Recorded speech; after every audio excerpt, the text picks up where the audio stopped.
अस्सलाम वालेकुम दोस्तों, आऊं लियाकत राजभर तव्हां ॾिसी रहिया Liaquat Rajbhar official YouTube channel. दोस्तों अॼु ॿीहर गुफ़्तगू थींदी डॉक्टर शाहनवाज़ कुंभर जे क़त्ल बाबति ऐं क़त्ल खां पोइ जेके मौलवी गिरफ़्तार थिया आहिनि इंतशार फैलाइण जे इल्ज़ाम में उन्हनि जे रिहाई जे लाइ वॾा आलिम उमरकोट पहुता आहिनि, जिन में जमात अहल सुन्नत पाकिस्तान जो अमीर आहे अब्दुल ख़ालिक क़ादरी, मुफ्ती जान मोहम्मद नईमा शाहिद गौरिया ऐं ग़ुलाम मुजद्दिद सरहंदी आहे। इन्हनि प्रेस कॉन्फ्रेंस कई आहे। उन्हनि प्रेस कॉन्फ्रेंस में सॼो आहे त सिंध बाबुल इस्लाम आहे, अमन ऐं भाईचारे सां रहणु चाहियूं था, मुहबत सां रहणु चाहियूं था, सूफ़ियुनि जी सिंध सरज़मीन आहे। वाक़ियो छो पेश आयो ऐं माण्हुनि खे इश्तिहाल छो पैदा कराए वियो, मुकमिल उन जी तहक़ीक़ात थियणु खपे। ठीकु आहे। ऐं उन्हनि खां अलावा हिननि जो चवणु आहे त हू इन मामले खे तह ताईं पहुचणु चाहिनि था ऐं हू कानून जी पासदारी करणु चाहिनि था। ऐं उन खां अलावा हिननि जो चवणु आहे त पंहिंजो मावराए अदालती क़त्ल खे हू दुरुस्त नथा सम्झनि, अदालत खां मथां क़त्ल ऐं मुल्क दुश्मन मुल्क टोड़ण फ़साद करण जी साज़िश कनि था। ऐं उन खां अलावा हुननि जो चवणु आहे त अदालतूं बर वक़्तु कार्रवाई नथियूं कनि ऐं वाक़िया पेश थियनि था। अदालत जेकॾहिं कार्रवाई करे त पोइ शायदि अहिड़ा वाक़िया न थियनि। ऐं डॉक्टर शाहनवाज़ जे क़त्ल वारे मामले ते उलमा इकराम जो किरदारु मुस्बत आहे ऐं उलमानि खे फौरी तौर ते आज़ादु कयो वञे ऐं गुस्ताखी साबित थियण बावजूदि बि गुस्ताखी ऐं इंतशार फैलाइण जी कोशिशि कंदड़नि खे न रोकियो वञे त इहा हिकु वॾी नाइंसाफ़ी आहे। मुला उमर जान सरहंदीअ जे लाइ उन्हनि चयो आहे त उनखे रिहा कयो वञे। मुला अमन शाहाणीअ खे चयो आहे त रिहा कयो वञे। मुला अमजद पंवर समेत जेके मौलवी गिरफ़्तार थिया आहिनि, मुला उन्हनि ते जेका FIR आहे हुननि जे बकौल त उहा कूड़ी आहे, उन्हनि ते ख़तमु करे उन्हनि खे आज़ादु कयो वञे। ऐं मुला जेको उमर जान सरहंदी आहे उहो चए थो त मूं माण्हुनि खे को बि इश्तिहाल कोन्हे ॾिनो ऐं उनजी उबूरी ज़मानत जेका मूं तव्हांखे चई हुई त थींदी उहा थी वई। पुलिस हिन ताक़ुब में आहे त उन्हनि जो C क्लास थी केस पहिरियां त ATC जा कलम उन्हनि तां ख़तमु कया वञनि ऐं उहो केस उन्हनि तां ख़तमु कयो वञे। हाणे जेके मूं नाज़रीन तव्हांखे पहलू इन्हनि मौलवियुनि जा ॿुधाया, जमात अहल सुन्नत पाकिस्तान जे अमीर अब्दुल ख़ालिक क़ादरीअ जा, मुफ्ती जान मोहम्मद नईम ऐं शाहिद गौरी ऐं ग़ुलाम मुजद्दिद सरहंदीअ जा, त उहे इहे आहिनि त उहो मुल्क दुश्मनी जी ॻाल्हि कयूं, वाक़ियो छो थियो उन जी तहक़ीक़ात थियणु खपे। त क़िबला तव्हांजे नज़र में मुल्क सां दुश्मनी आख़िर केरु पियो करे, उहा पहलू साम्हूं अचणु खपनि। ऐं मुल्क खे ग़ैर मुस्तहकम किथां खां शुरू कयो पियो वञे, इहे पहलू बि साम्हूं अचणु खपनि। धरना रोड ब्लॉक केरु पियो करे। सिंध जी अक़लियती बिरादरी यकीनन अदम तहफ़ुज़ जो शिकार आहे ऐं तव्हांजो रोब ऐं दबदबो पंहिंजी जॻह ते मौजूदु आहे। मोबाइलूं पुलिस जूं उमरकोट में क़त्ल थियल डॉक्टर शाहनवाज़ जे वारसनि कोन साड़ियो। माण्हुनि खे शाहनवाज़ कुंभर जे वारसनि कोन चयो त तव्हां जेको आहे मुमताज़ क़ादरीअ जी बंदूक मूं वटि मौजूदु आहे ऐं जेको शाहनवाज़ खे न पकड़ींदो त पोइ यकीनन मुमताज़ क़ादरी जहिड़ा गाज़ी पोइ को पैदा थींदो। कानून हथ में न खई वियो जो डॉक्टर जी क्लिनिक साड़ी वई। हाणे इल्ज़ाम असां त फौरी तौर ते गैरनि ते ॾेई था छॾियूं त पाकिस्तान जो जेको आहे कानून उनखे हथ में खणण जी कोशिशि कई वई। उहो यकीनन किथे हिकिड़ो पथर जेकॾहिं डॉक्टर शाहनवाज़ कुंभर जे वारसनि हयूं आहे त उहो साबित कयो। डॉक्टर शाहनवाज़ कुंभर जे वारसनि मोबाइल साड़ी आहे त उहो बि साबित कयो। डॉक्टर शाहनवाज़ कुंभर जी लाश जी तज़लील कई वई, लाश साड़ी वई, लाश खे बाहि ॾिनी वई। इहा चओ था त मुल्क सां दुश्मनी कई वई आहे, हिन जी तहक़ीक़ात थियणु खपे। हाणे पंहिंजो इहे अजीब मुतालबा आहिनि, अजीब हिकिड़ी ॻाल्हियूं आहिनि। पाकिस्तान ग़ैर मुस्तहकम केरु थो करे। पाकिस्तान जेको मुस्तहकम आहे या उनखे ग़ैर मुस्तहकम करण जे लाइ यकीनन डॉक्टर शाहनवाज़ कुंभर जा वारस त कोन उन लाश खे साड़ण आया। उहो कंहिं साड़ी लाश FIR उन ते हिकिड़ी न थी 3 FIR थियूं ऐं अञा तव्हांजी बाहि झकी न थी त तव्हां मोबाइलुनि खे बाहियूं ॾिनियूं। तव्हांजी अञा बाहि झकी न थी त तव्हां वञी क्लिनिक डॉक्टर जी साड़ी, अञा तव्हांजी बाहि झकी न थी डॉक्टर खे नेठि मारायो। मावरे अदालती क़त्ल जी तव्हां चओ था त तहक़ीक़ात थियणु खपे, असां हुन जा मुखालिफ़ आहियूं। त तव्हांजो कंहिं मुतालबो कयो त सर तन खां धार कयो वञे, 50 लख जो इनाम कंहिं रखियो? उहो यकीनन डॉक्टर शाहनवाज़ कुंभर जे वारसनि त इनाम कोन रखियो हूंदो, उहो इनाम तव्हांजे मुला उमरजान सरहंदी रखियो ऐं उहो चाहे पियो त हीउ वाक़ियो जेतिरो जल्दी थी सघे उहो कवरअप थिए ऐं वाक़े में जेतिरो नुक़सानु थिए थो थियणु ॾिए ऐं जेतिरो जेको आहे सो शाहनवाज़ जी फैमिली खे शाहनवाज़ जो नुक़सानु पहुचे थो उहो पहुचणु ॾिए। इस्लाम में अगरि जुनूनियत में गुंजाइश आहे त पोइ तव्हां जहिड़ो को ॿियो जुनूनी आहे कोन। इस्लाम में जेकॾहिं टॉलरेंस आहे त पोइ उन खे हथ मां छो थो छॾायो वञे, उन जो दामन छो नथो पकड़ियो वञे त इस्लाम में टॉलरेंस आहे। सूफ़ियुनि जी सरज़मीन आहे ऐं उन में जेको आहे सो तव्हां सां गॾु प्रेस कॉन्फ्रेंस कंदड़ मियां मिठू जंहिं ज़बरदस्ती जंहिंते इल्ज़ाम आहिनि त हुन छोकिरनि जा जेके दीन धर्म आहिनि उहे तब्दील कराया, उन्हनि खे ज़बरदस्ती इस्लाम क़बूल करायो ऐं मजबूरन उन्हनि हिंदुनि जा वारस लॾे हलिया विया भारत।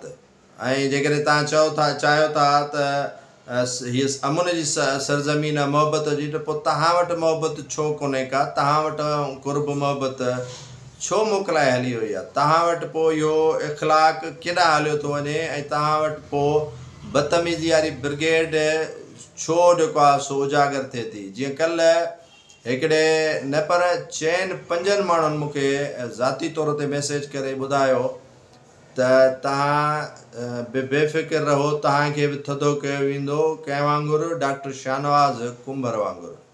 बाबा बिस्मिल्लाह, जेकॾहिं तव्हांखे इस्लाम इहा इजाज़त ॾिए थो त पोइ आउं हाज़िर आहियां ऐं आमना सदकना कंहिंखे बि दांह कोन ॾिबी। ऐं शाहनवाज़ कुंभर वीचारे जो कसूर तव्हां सम्झो था त आहे त पोइ तव्हां त उनखां बदिलो वरितो ऐं जेकॾहिं तव्हांखे मां आइनूं ॾेखारियां थो ऐं तव्हांखे चवां थो त तव्हां ग़लतियूं कयो था, तव्हां पंहिंजूं ग़लतियूं दुरुस्त कयो, इस्लाम में इन्हनि शयुनि जी गुंजाइश न आहे, त पोइ तव्हां जेकॾहिं मूंखे उन लिस्ट में शामिलु कयो था त बिस्मिल्लाह, ऐं तव्हांखे केरु रोकींदो? केरु चवंदो त पोइ तव्हां कानून हथ में न खणो? केरु तव्हांखे झलींदो तव्हां मोबाइलूं न साड़ियो? केरु तव्हांखे झलींदो तव्हां लाशूं न साड़ियो?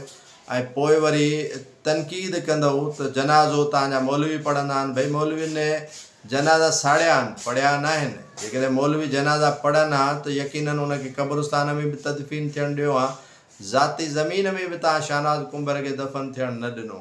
तव्हां जेके जनाज़ो हुनजो पढ़ण जे लाइ सूफ़ी फ़िक्र सां तालुक़ रखंदड़ मांझी फ़क़ीर ऐं ॿिया जेके शरीक थिया उन्हनि ते बि तव्हां तनक़ीद कई त इन्हनि खे ज़ेर ज़बर कोन पई अचे। यकीनन उन्हनि खे ज़ेर ज़बर किथां ईंदी त हू मदरसे जे अंदरि पढ़िया त कोन्हनि के, या मदरसे जे अंदरि उन्हनि इल्मु त हासिलु कोन कयो आहे, नाज़रा क़ुर उन्हनि पढ़ियो, हाफ़िज़ त कोन थिया। मूंखे वॾी इन ॻाल्हि ते ॾुख ऐं अफ़सोस थियो, पीड़ा थियो त तव्हां मूंखे धमकियूं भले ॾियो, जेतिरियूं वणनि उहे मूंखे धमकियूं ॾियो, आमना सदकना, को मसइलो न आहे, पर भली तव्हां जेके बेगुनाह माण्हुनि सां ज़्यादतियूं कयो था इहे ज़्यादतियूं बंदि कयो। तव्हां शायदि जेके उलमा किराम गॾु थिया उहे आवाज़ उथारनि हा त जेके मस्जिदनि जे अंदरि तालिब इल्मनि सां ज़्यादतियूं थियनि थियूं इहे बि त वाजिबुल क़त्ल आहिनि, इहे बि त जेको आहे सो अदालतुनि खां मथां जेको आहे सो इन्हनि जो क़त्ल थियणु खपे। पोइ इन्हनि सां रिआयत छाजे लाइ थियणु खपे? सिंध जो वजूद रसूलुल्लाह सल्लल्लाहु अलैहि वसल्लम जे दौर खां वठी हुयो। जॾहिं बि के माण्हू रसूलुल्लाह सल्लल्लाहु अलैहि वसल्लम सां मुलाक़ात करण लाइ वेंदा हुआ त रसूलुल्लाह सल्लल्लाहु अलैहि वसल्लम उन्हनि खे चवंदा हुआ त सिंध या मिस्र खां ही आयल आहिनि, या सिंध खां आयल आहिनि या मिस्र खां आयल आहिनि। सिंध जो जेको वजूद आहे उहो उन वक़्त खां वठी वजूद आहे जॾहिं रसूलुल्लाह सल्लल्लाहु अलैहि वसल्लम जी हयाती मुबारक हुई ऐं उहो ॾिसी सुञाणींदा हुआ त हीअ सिंध खां आया आहिनि। सिंध जो वजूद काफ़ी सालनि खां न पर 100 साल पुराणो आहे ऐं उन सिंध जे वजूद खे मस्क करण जे लाइ कोशिशूं थियनि पियूं। मूंखे चयो वियो त अनक़रीब जेका सिंधी ॿोली आहे, सिंध मां जेका क़ौम परस्ती आहे, उहा ख़तमु थी वेंदी। बिल्कुलु सिंध खे अक़लियत में भले तव्हां तब्दील कयो, सिंध जी वहदानियत खे भले तव्हां नुक़सानु ॾियो, सिंध जे सूफ़े जी धरतीअ खे तव्हां रत सां रंगियो ऐं माण्हुनि ते पंहिंजी इजारादारी क़ाइमु कयो, तव्हां खां केर बि पुछण वारो नाहे। तव्हां जेको वणेव उहो करे सघो था, छो त तव्हांजे हथ में माना वॾो हिकिड़ो जहाद जो डंडो आहे ऐं ॿियो सो कॉल्ड जेका शरीयत, सो कॉल्ड जेको तव्हां वटि जो बणायल तरीक़ो आहे उहो तव्हां वटि मौजूदु आहे। इस्लाम इहो न आहे जेको तव्हां जंहिंजी तशरीह कयो पिया, कम अज़ कम उहो इस्लाम न आहे। कल्ह जेके उलमा कराम प्रेस कॉन्फ्रेंस कंदे पंहिंजे मौलवियुनि जे दिफ़ा में ॻाल्हाईंदा रहिया, सिंध जे वहदानियत ते ॻाल्हाईंदा रहिया, मुल्क जे वहदानियत ते ॻाल्हाईंदा रहिया ऐं मावरा अदालती क़त्ल ते ॻाल्हाईंदा रहिया, गुस्ताखीअ ते ॻाल्हाईंदा रहिया, तहक़ीक़ात जा मुतालबा कंदा रहिया। अफ़सोस हिन ॻाल्हि जो आहे त हू पहिरियां जागी करे इहे शयूं घुर कनि हा, पहिरियां अची प्रेस कॉन्फ्रेंसूं कनि हा। अॻे काॾे जेको आहे सो जेके मौलवी हुआ, मुफ़्ती जान मोहम्मद नईम काॾे वियो हो, शाहिद गौरी काॾे वियो हो, अमीर अब्दुल ख़ालिक कादरी काॾे वियो हो, मियां मिठू काॾे वियो हो, ग़ुलाम मुजद्दिद सरहंदी काॾे वियो हो। जॾहिं वाक़ियो थी वियो ऐं जॾहिं मुला पकड़िया तॾहिं तव्हांखे परेशानी वधणु शुरू थी वई। मूंखे तव्हां धमकियूं जेतिरियूं वणेव ॾेई छॾियो, पर ॿिए ॾींहुं आइनूं तव्हांखे आउं ॾेखारींदो रहंदुसि। तव्हांखे जेको झलक आहे आईने जी, तव्हांजो जेको धुंधलो चहिरो आहे उहो क़ौम घटि में घटि ॾिसी छॾे। मूंखे ॿाहिरि केॾे कोन भॼंदुसि, मां सिंध धरतीअ जो ॼाओ आहियां, सिंध धरतीअ जो पुटु आहियां ऐं सिंध धरतीअ में ई मूंखे दफ़न थियणो आहे। सिंध धरतीअ जे अंदरि ई मूंखे पूरियो वेंदो, पोइ चाहे अॼु वञा या सुभाणे वञा। इन शयुनि जो न फ़िक्रु कल्ह कयो आहे, न अॼु ई मूंखे इन्हनि शयुनि जो को फ़िक्रु आहे। पर ॻाल्हि इहा आहे त जंहिं मामले खे या जंहिं तनाज़े खे वरितो वियो आहे, पर जेकॾहिं इहो पहिरियां वरितो वञे हा त शायदि एॾो वॾो सानियोग न थिए हा, एॾो वॾो जेको आहे वाक़ियो न थिए हा ऐं सिंध ईअं गैर मुस्तहकम न थिए हा। 24 पुलिस एहलकारनि ते एफआईआरूं थियूं, तव्हांजे काफ़ी मुल्हनि ते एफआईआरूं थियूं, पर जेकॾहिं इहा हमांगी पहिरियां पैदा कयो हा त पोइ छो कोन इहे शयूं तव्हांजे हथ खां निकिरनि हा, पोइ छो तव्हांखे अड़े फॿे हा, पोइ छो तव्हांखे परेशानियुनि में मुब्तला क़ौम खे बि कयव, पाण बि थियो। हिकिड़ो जेको आहे सो माउ खां पुटु छिनियव, हिकिड़ो जेको आहे सो चवंदा इहे पुलिस जी कारवाई आहे, पुलिस कयो आहे। भई पुलिस कयो त हुनखे तव्हां हार पाराया छो, तव्हां हुनखे गुल पाशी छो कई, तव्हां हुननि जे लाइ वॾो हिकिड़ो ड्रिगो जेको आहे सो गुलनि जे लाइ जेको आहे सो विछाई करे उन्हनि खे तव्हां बादशाहनि वांगुरु सलामी ॾिनी, वॾो उजाद करे मोटिया हा, वॾो हुननि जेको आहे सो काफ़र मारे मोटिया हा। जेकॾहिं वाक़ियतनि गुस्ताख़ हो त पोइ हुनजो जनाज़ो त छो पढ़ियो वञे हा, गुस्ताख़ हुयो त पोइ उन जी मैयत जी तदफ़ीन छो थिए हा, गुस्ताख़ हुयो त पोइ उहो 4थे क्लास में क़ुर शरीफ़ कीअं पढ़ी वञे हा। उहो ला इलाहा इल्लल्लाह मोहम्मद रसूलुल्लाह जो हामी उनजे टिकटॉक ते, उनजे वीडियोज़ ते, डॉक्टर जे ते किथे बि गुस्ताखीअ वारो अल्फाज़ मौजूदु न आहे। उन जे जेको आहे हिननि शयुनि सां उनजो तालुक जोड़ियो वियो, उनजी जुडिशल इंक्वायरी थिए हा त खीर जो खीर ऐं पाणी जो पाणी नज़र अचे हा। पर इहे उलमा कराम जो चवण जो इहो मक़सदु आहे त इहे पहिरियां जाॻनि हा त सिंध खे एतिरो नुक़सानु खणणो न पए हा, जेतिरो सिंध नुक़सानु खाधो आहे, जेतिरो सिंध खे नुक़सानु थियो आहे, जेतिरो सिंध खे हिननि नुक़सानु ॾिनो आहे, जेतिरा इहे एलिमेंट्स मौजूदु आहिनि जिन एतिरो सिंध खे माना वीरानीअ तरफ़ धिकियो आहे। पर जेकॾहिं इहे पहिरियां जाॻनि हा या इहे पहिरियां कंहिंजी नसीहत वठनि हा त शायदि एतिरो नुक़सानु न थिए हा। ऐं कल्ह जी प्रेस कॉन्फ्रेंस में जेकॾहिं इहा आवाज़ु बुलंद कनि हा त बाबा मस्जिदुनि जे अंदरि ज़्यादती कंदड़ बि गुस्ताख़ आहे, मस्जिद जे अंदरि मदरसनि जे अंदरि तालिब इल्मनि जा वीडियो जेके वायरल थियनि था उन्हनि ते बि जेकॾहिं इहा आवाज़ु बुलंद कनि हा त ॾाढी ख़ुशी थिए हा त भई मौलवियुनि हक़ सच ॻाल्हायो आहे, हक़ सच जी तरफ़दारी कई आहे, हक़ सच ते हू बीठा आहिनि ऐं हक़ सच जो दामन हुननि नाहे छॾियो। त पोइ आऊं बि तव्हांखे जे लाइ चवां त न बेली हिननि सुठो अमल कयो आहे, हिननि हिकिड़ो मुतालबो कयो आहे, हिननि हिकिड़ो दीन खे सिर्फ़ु इन तरफ़ न वठी आया आहिनि, शिदत पसंदीअ जी तरफ़, इंतिहा पसंदीअ जी तरफ़ दीन खे न पिया वरिती वञनि, पर ही टॉलरेंस चाहिनि था, हिननि में जेको आहे सो बर्दाश्त आहे ऐं हीअ अदम बर्दाश्त जेको आहे अदम तशद्दुद जा क़ाइल न आहिनि ऐं हीअ सभिनी जे लाइ बराबरी वारो कानून चाहिनि था, सभिनी जे लाइ बराबरी वारो इंसाफ़ चाहिनि था, सभिनी जे लाइ बराबरीअ जी तौर तरीक़ा चाहिनि था। त पोइ मूंखे हिन ॻाल्हि जी ज़रूरु ख़ुशी थिए हा त तव्हां सभिनी जे लाइ ॻाल्हायो आहे। जिते तव्हां पंहिंजनि जी त फेवर कई पर उते तव्हां जेको आहे सो डॉक्टर जे लाइ बि कुझु ॻाल्हायो आहे त बहितर थिए हा।